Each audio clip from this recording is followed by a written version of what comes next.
اعوذ باللہ من الشیطان الرجیم بسم اللہ الرحمن الرحیم لا حول ولا قوة الا باللہ اللہم صلی علی سیدنا محمد وعلی آل سیدنا محمد وبارک وسلم۔ پہلی ویڈیو میں ہم نے مختصراً روشنی ڈالی تھی آپ صلی اللہ علیہ وآلہ وسلم کی آمد سے پہلے ہی قرآن کی روشنی میں آپ صلی اللہ علیہ وآلہ وسلم کی تشریف آوری کا ذکر۔ آج ہم ذکر کریں گے شہر مکہ اور حضرت ابراہیم علیہ السلام کا۔ رسول اللہ صلی اللہ علیہ وآلہ وسلم کا آبائی وطن چونکہ مکہ مکرمہ تھا، لہٰذا آپ صلی اللہ علیہ وآلہ وسلم کی سیرت مبارکہ اور حیات طیبہ کے تذکرہ و بیان کے ضمن میں اس شہر اور اس خطے کا مختصر تذکرہ بھی ضروری ہے، اور جب شہر مکہ کا تذکرہ ہوگا تو ضرور حضرت ابراہیم علیہ السلام کا تذکرہ بھی ہوگا، کیونکہ یہ دونوں لازم و ملزوم ہیں۔ شہر مکہ کی اولین آبادی دو پاکیزہ نفوس پر مشتمل تھی، یعنی حضرت اسماعیل علیہ السلام اور ان کی والدہ حضرت ہاجرہ۔ حضرت اسماعیل علیہ السلام اللہ کے جلیل القدر پیغمبر حضرت ابراہیم علیہ السلام کے فرزند تھے، جنہیں ابو الانبیاء بھی کہا جاتا ہے، کیونکہ ان کے بعد جتنے بھی نبی آئے وہ سب انہی کی اولاد میں سے تھے۔ حضرت ابراہیم علیہ السلام کی دعوت پر ایمان قبول کرنے والوں کی تعداد تو اگرچہ بہت کم تھی، یعنی صرف ان کی اہلیہ حضرت سارہ، دوسری اہلیہ حضرت ہاجرہ، نیز بھتیجے حضرت لوط علیہ السلام، یہ کل امت تھی حضرت ابراہیم علیہ السلام کی، لیکن اللہ سبحانہ و تعالیٰ کی طرف سے انہیں مقام و مرتبہ بہت ہی بلند عطا کیا گیا اور امام الناس کا لقب عطا کیا گیا۔ قانون قدرت یہ ہے کہ جب کسی کو بلند مرتبہ سے نوازنا مقصود ہو تو اس کے لیے آزمائشوں کا سلسلہ بھی اسی قدر دشوار اور سخت ہوتا ہے۔ حضرت ابراہیم علیہ السلام کے ساتھ بھی یہی معاملہ ہوا اور آزمائشوں کے ایک طویل سلسلہ سے انہیں گزرنا پڑا۔ قرآن کریم میں سورۃ البقرہ آیت نمبر 124 میں ارشاد ہے، اور جب ابراہیم علیہ السلام کو ان کے رب نے کئی باتوں سے آزمایا اور انہوں نے اس سب کو پورا کر دیا تو اللہ نے فرمایا میں تمہیں لوگوں کا امام بنا دوں گا۔ یعنی حضرت ابراہیم علیہ السلام متعدد و مختلف قسم کی آزمائشوں سے گزارے گئے اور ہر آزمائش میں کامیاب و کامران رہے، جس کے صلے میں انہیں اللہ کی طرف سے امام الناس کے عظیم ترین منصب پر فائز کیا گیا۔ چنانچہ صرف مسلمان ہی نہیں، یہود و نصارہ کے نزدیک بھی ان کی شخصیت انتہائی محترم اور پیشوا مانی سمجھی جاتی ہے، حتیٰ کہ مشرکین عرب کے نزدیک بھی وہ واجب الاحترام تھے، اگرچہ ان کی اپنی امت اور اپنے پیروکار محض 3 افراد ہی تھے۔ اسی طرح قرآن کریم کی سورۃ النجم آیت نمبر 27 میں ارشاد ہے، اور وہ ابراہیم جنہوں نے وفا کی، یعنی حضرت ابراہیم علیہ السلام نے اللہ کے ساتھ کیے گئے تمام وعدے وفا کیے اور ہر آزمائش میں ثابت قدم رہے۔ حضرت ابراہیم علیہ السلام کے لیے آزمائشوں کے اس طویل سلسلے کی ابتدا تو خود ان کے گھر سے ہی ہو گئی تھی، جب خود ان کے مشرک باپ آزر نے انہیں گھر سے نکال دیا تھا۔ اس کے بعد انہیں اپنا وطن چھوڑنا پڑا اور ہجرت کی نوبت آئی، پھر آگ میں ڈالے گئے۔ آزمائشوں کے اسی سلسلے کے دوران آپ علیہ السلام کا اپنی اہلیہ محترمہ حضرت سارہ کے ہمراہ ایک ایسے علاقے سے گزر ہوا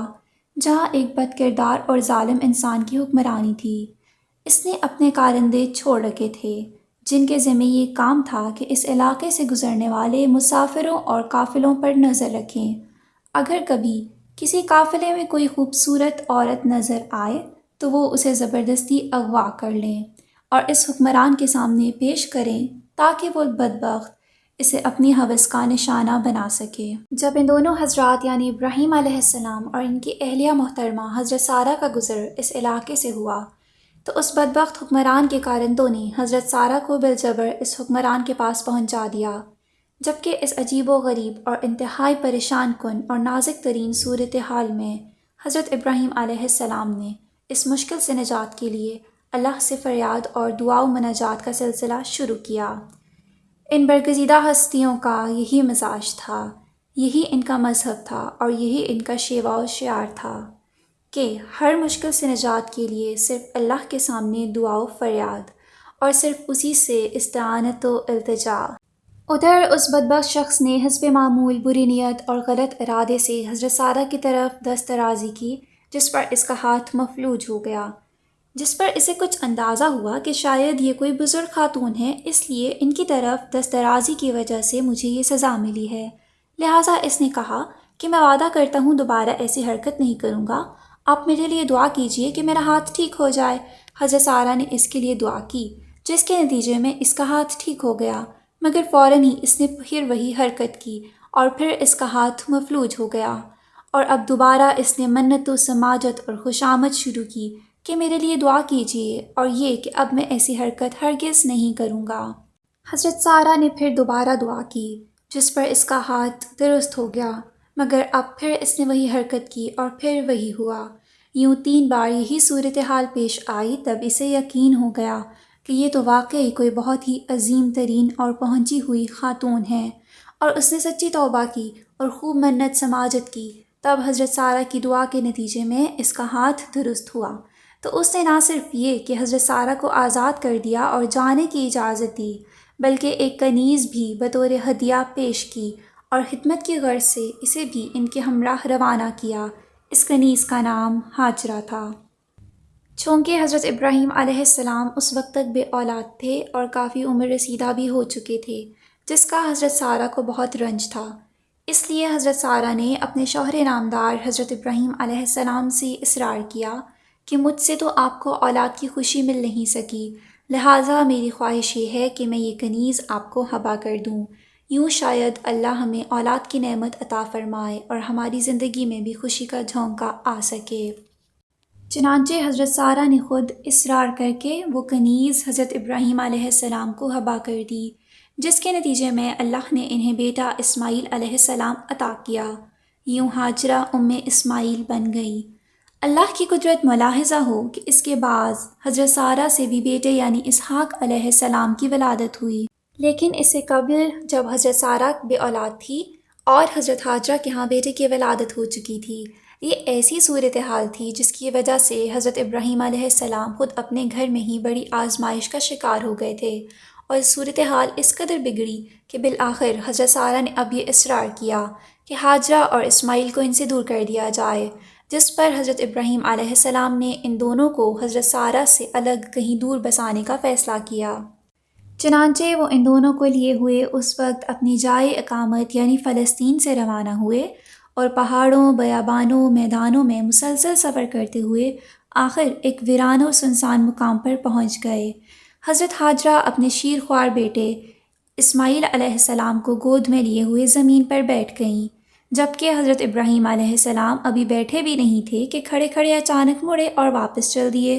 حضرت ہاجرہ نے پوچھا کہ کہاں چل دیے آپ؟ مگر شوہر کی طرف سے کوئی جواب نہیں ملا۔ دوبارہ پوچھا کہ ہمیں یہاں اس ویرانے میں چھوڑ کر آپ کہاں چلے جا رہے ہیں؟ مگر اس بار بھی کوئی جواب نہیں آیا۔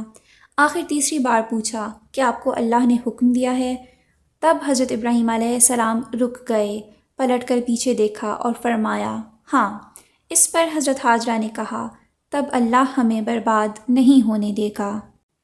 اس کے بعد حضرت ابراہیم علیہ السلام ان دونوں کو چھوڑ کر وہاں سے روانہ ہو گئے۔ کچھ دور چلنے کے بعد جب ان کی نظروں سے اوجھل ہو گئے تو ایک جگہ رک کر پہاڑی کی اوٹ سے اس مقام کی طرف دیکھتے ہوئے کہ جس کے بارے میں انہیں من جانب اللہ یہ خبر دے دی گئی تھی کہ آخرکار یہاں اللہ کا گھر تعمیر ہوگا، جو کہ تمام دنیا انسانیت کے لیے توحید کا مرکز اور رشد و ہدایت کا منبع قرار پائے گا، خوب گر گرا کر اللہ سے دعا و مناجات میں مشغول ہو گئے۔ پوری دعا سورۃ ابراہیم میں ملاحظہ ہے، آیت نمبر 35 سے 41۔ اس دعا میں حضرت ابراہیم علیہ السلام نے اللہ سے اپنی اولاد کے لیے دین و دنیا کی صلاح و فلاح اور خیر خوبی کا سوال کیا، مثلاً امن و امان، سکون و اطمینان، شرک اور بت پرستی سے حفاظت، نماز کی پابندی کی توفیق، لوگوں کے دلوں کو ان کی طرف مائل و متوجہ کر دینا، ان کے لیے رزق کا انتظام، اور پھر اس رزق پر اللہ کا شکر ادا کرنے کی توفیق۔ چنانچہ اس جامع دعا میں اللہ سے اپنی اولاد کے لیے بیک وقت دین و دنیا دونوں کی خیر و خوبی مانگی۔ اس سے معلوم ہوا کہ اپنی اولاد کے لیے دینی صلاح و فلاح کی دعا کے ساتھ ساتھ ان کی معاشی بہتری اور دنیاوی خیر و خوبی کے لیے دعا اور محنت و کوشش توکل علی اللہ یا تعلق مع اللہ کے منافی نہیں ہے، بلکہ یہ تو اسوائے انبیاء ہے،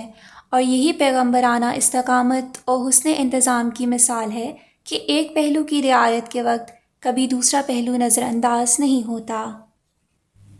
چنانچہ اس موقع پر حضرت ابراہیم علیہ السلام اللہ کے حکم کی تعمیل میں اگرچہ اپنے اہل و عیال کو اس ویران و سنسان مقام پر چھوڑ کر وہاں سے روانہ ہو گئے، اور یوں حضرت ہاجرہ اور شیرخوار بیٹا اسماعیل ان کی نظروں سے اوجھل تو ضرور ہو گئے، لیکن وہ ان کی رعایت و نگہبانی اور ان کے لیے فکر مندی کے فریضے سے غافل ہرگز نہیں ہوئے، اور خوب گر گرا کر اپنے اللہ سے ان کے لیے یوں دعا فرمائی۔ سورۃ ابراہیم آیت نمبر 37۔ اے ہمارے پروردگار، میں نے اپنی کچھ اولاد اس بے کھیتی کی وادی میں تیرے حرمت والے گھر کے پاس بسائی ہے، اے ہمارے پروردگار، اس لیے کہ وہ نماز قائم رکھیں، پس تو کچھ لوگوں کے دلوں کو ان کی طرف مائل کر دے اور انہیں پھلوں کا رزق عطا فرما تاکہ یہ شکر گزاری کریں۔ اس کے بعد حضرت ابراہیم علیہ السلام وہاں سے روانہ ہو گئے، اور اپنے اس عمل سے ہمیشہ کے لیے دنیا انسانیت کو یہ پیغام دے گئے کہ جہاں اللہ کے ہر حکم کے سامنے ہر تعلق بے معنی ہے، وہیں انسان کے لیے یہ بات بھی ضروری ہے کہ شفقت پدری کے تقاضے کے مطابق اپنی اولاد کی سلامتی اور دنیا اور آخرت کی صلاح و فلاح کے لیے ہمیشہ خوب گر گرا کر اور دل لگا کر اللہ سے دعا فریاد کیا کرے۔ حضرت ابراہیم علیہ السلام کی روانگی کے بعد حضرت ہاجرہ اور ان کا شیرخوار بیٹا اسماعیل دونوں وہیں اس ویرانے میں رہ گئے جہاں کوئی انسان نہیں تھا، جہاں نہ زندگی تھی نہ زندگی کا کوئی نشان، تھوڑی بہت جو خوراک تھی وہ ختم ہو گئی، اور اب انہیں بھوک اور پیاس نے ستایا، اور شیرخوار بچے نے بری طرح رونا اور بلکنا شروع کیا۔ حضرت ہاجرہ اس ویرانے میں حیران اور پریشان پانی کی تلاش میں ادھر ادھر نظریں دوڑانے لگی،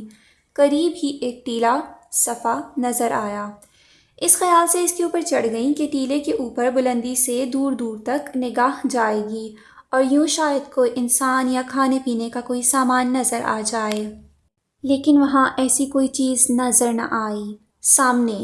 نصف کلومیٹر کے فاصلے پر ایک اور ٹیلہ مروہ نظر آیا تو صفا سے نیچے اتریں اور دوڑتی ہوئی اس دوسرے ٹیلے پر چڑھ گئیں، لیکن وہاں بھی کچھ نظر نہ آیا تو پھر واپس صفا پر پہنچی۔ یوں ممتا کی ماری ہوئی اس خاتون نے اپنے بچے کے لیے پانی کی تلاش میں اس پہاڑی اور پتھریلی زمین پر دوڑتے ہوئے ان دونوں ٹیلوں کے درمیان مسلسل 7 چکر لگائے۔ 7ویں چکر کے اختتام پر جب وہ مروہ پر کھڑی ہوئی نہایت بے چینی کے ساتھ ادھر ادھر نظر دوڑا رہی تھی کہ اچانک انہیں ایک آواز سنائی دی۔ پلٹ کر دیکھا تو بچے کے قریب کسی کو کھڑا ہوا پایا، جو کہ در حقیقت حضرت جبرائیل علیہ السلام تھے، جنہوں نے وہاں اس مقام پر اپنا زمین پر پر مارا کہ جہاں بچہ مسلسل روتے اور بلکتے ہوئے اپنی ایڑیاں رگڑ رہا تھا۔ تب اللہ کے حکم سے اس سنگلاخ اور پتھریلی زمین میں زمزم کا چشمہ پھوٹ پڑا۔ یوں حضرت ہاجرہ اور ان کے شیرخوار لختے جگر حضرت اسماعیل علیہ السلام کے لیے من جانب اللہ وہاں زندگی بسر کرنے کا انتظام کر دیا گیا، اور یہ دونوں ماں بیٹا مستقل طور پر اسی جگہ قیام پذیر ہو گئے، لہٰذا یہی دونوں نفوس قدسیہ ہی اس مقدس ترین بقعۂ زمین یعنی شہر مکہ کے اولین مکین تھے۔ وقت کا پہیہ چلتا رہا۔ ایک روز ملک یمن سے تعلق رکھنے والے قبیلہ بنو جرہم کا ایک قافلہ جب وہاں سے گزر رہا تھا تو انہوں نے اچانک وہاں ایک پرندہ اڑتا ہوا دیکھا، جس پر انہیں حیرت بھی ہوئی اور مسرت بھی، کیونکہ یہ اس بات کی علامت تھی کہ یہاں قریب و جوار میں کہیں پانی موجود ہے، جبکہ اس سے قبل انہیں یہاں کبھی کوئی پرندہ نظر نہیں آیا تھا، اور ان کے علم کے مطابق ماضی میں یہاں پانی کا کوئی نام و نشان نہیں تھا۔ جبکہ اب پرندہ اڑتا ہوا نظر آیا تو انہوں نے سرگرمی سے پانی کی تلاش شروع کی، جس کے نتیجے میں وہ جلد ہی زمزم تک پہنچ گئے۔ وہاں حضرت ہاجرہ سے ملاقات ہوئی، تب انہوں نے ان سے یہ گزارش کی کہ یہاں ہمیں مستقل قیام کی اور اس پانی سے استفادے کی اجازت دی جائے۔ غور طلب بات یہ ہے کہ وہ پورا قافلہ تھا، جبکہ دوسری طرف محض ایک عورت اور اس کا کمسن بیٹا۔ اگر وہ چاہتے تو زبردستی بھی قبضہ کر سکتے تھے، لیکن انہوں نے ایسا نہیں کیا، اور اعلیٰ اخلاق کا مظاہرہ کرتے ہوئے محض گزارش کی اور اجازت چاہی، جس پر حضرت حاجرہ نے انہیں اس شرط پر اجازت دے دی کہ وہ اس پانی سے استفادہ تو کریں، لیکن اس پر ان کا کوئی حق ملکیت نہیں ہوگا اور یہ حق بدستور خود ان کے پاس ہی رہے گا۔ چنانچہ اس شرط کو قبول کرتے ہوئے وہ لوگ مستقل وہیں آباد ہو گئے اور یوں مکہ کی آبادی بڑھتی گئی، حتیٰ کہ حضرت اسماعیل علیہ السلام جوان ہو گئے اور ان کی والدہ نے ان کی شادی اسی قبیلہ بنو جرہم میں کرا دی۔ یوں حضرت ابراہیم علیہ السلام کی نسل کا یہ سلسلہ حضرت اسماعیل علیہ السلام جو کہ حضرت حاجرہ سے تھے کے توسط سے مکہ مکرمہ میں بڑھتا چلا گیا،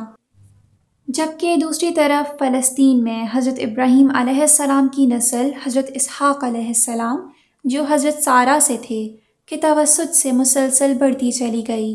اور آخر یہی لوگ بنی اسرائیل کہلائے۔